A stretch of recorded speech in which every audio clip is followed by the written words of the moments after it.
When I first moved to the town of Edivane, Maine, I thought it would be a fresh start.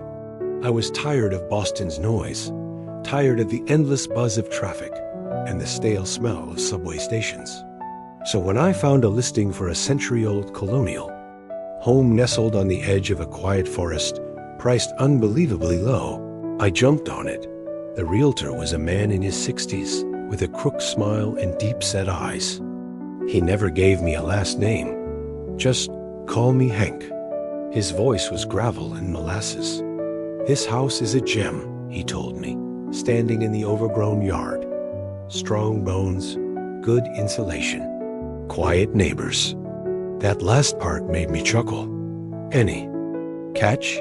I asked. He hesitated just for a moment, but it was enough. There's just one thing, really. A local tradition, more than a rule. His voice dropped. We don't look out windows after 3 a.m.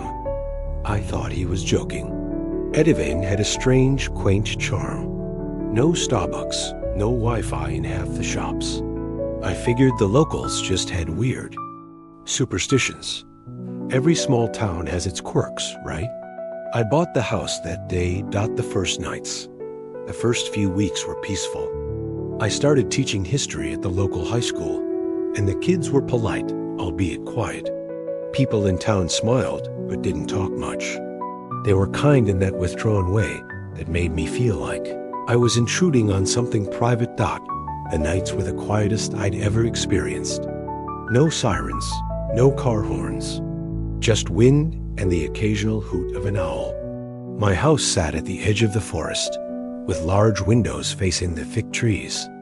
I often stood at those windows, mug in hand, watching the branches sway under the moonlight. But then, around my third week, I woke up one night, 3:11 a.m. to be exact.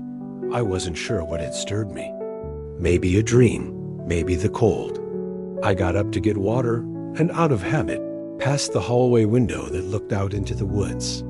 Something told me to look, and then I remembered Hank's words.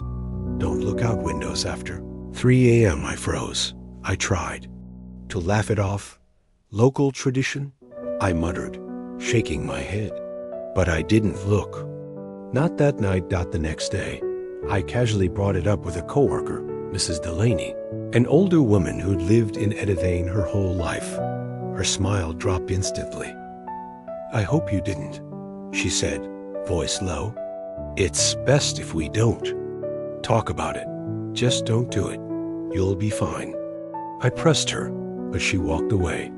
The first glimpse on the fourth Friday after I moved in, I had trouble sleeping. My dreams were dark and cold, filled with whispers I couldn't understand. When I woke up, my clock said 3:09 a.m. I sat up in bed, my throat dry, skin clammy, and I heard it. A faint scratching sound like nails dragging along wood. Slow, deliberate, coming from the side of the house. I stayed in bed, holding my breath. Then a whisper. Not in my head, outside. It was barely audible, but it was there. A voice calling my name. I told myself it was the wind. I told myself I was dreaming, but then the scratching stopped.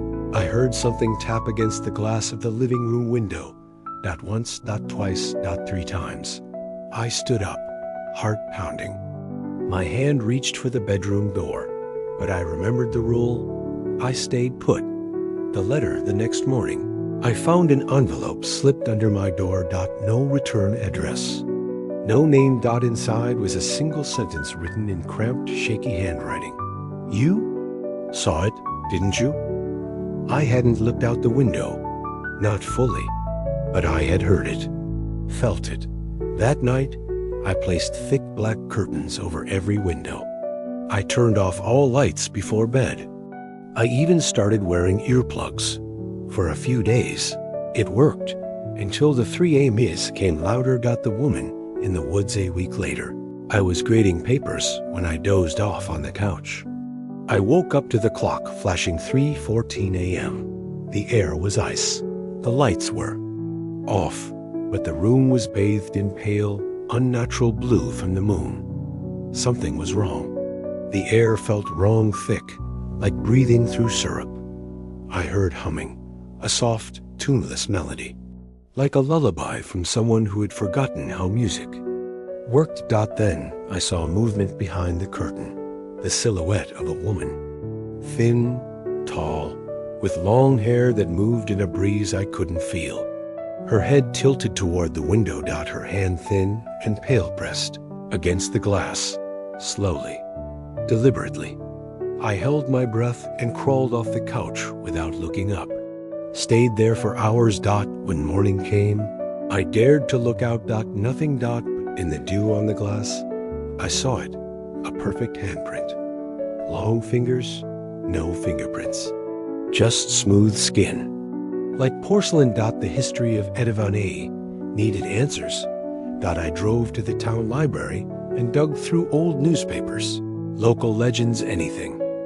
Edivane had barely changed since the early 1900s, but one article stood outdated. 1912. 5 missing in one night. Town implements curfew. The article mentioned strange disappearances. People last seen staring out their windows after midnight. Witnesses reported faces in the dark. No bodies were ever found. Just gone. After that, townsfolk began blacking out windows at night. The rule began, don't look out after 3 a.m. The face at the glass, it was the last Sunday of the month. I made a mistake. I left the kitchen light on. That night, I woke up again, this time at 3:06. The air was freezing. I stepped into the hallway and saw it. A face pressed against the window. Not a person. Not anymore. The eyes were hollow, glowing faintly blue like foxfire. The mouth was open, jaw unhinged too wide. Teeth long and needle-like. It wasn't looking into the house. It was looking for me. It slid along the window, smearing the glass. With something dark, I backed away. It followed. I ran to my bedroom and slammed the door shut. It tapped once on the door. Then silence. The decision. I packed my bags the next morning. I couldn't take it anymore. But when I tried to drive out, every road was closed. Fallen trees, washed out bridges. Police said storms had rolled through. No ETA on repairs. I felt trapped. That night, I sat in the living room, baseball bat in hand. 3:00 a.m. No sound. 3:03 a.m. wind. 3:09 the humming. And then a whisper behind me. I turned without thinking. The curtain was gone. And at the window, her woman, closer now. Her face clearer. Her eyes were sunken, but her smile was wide and wet. She spoke. I saw you. And everything went dark. The truth, I woke up in daylight, lying on the floor. No sign of her. No broken window. But on my wall, written in what looked like charcoal. You looked, you belong. Now, every night, I wake up at 3:11. I hear them walking, scratching, whispering. They don't try to hide anymore. I tried to leave. I tried to run. But Edivane doesn't let people go once they've looked. I can feel them just beyond the walls. They're waiting. And the worst part? I want to look again.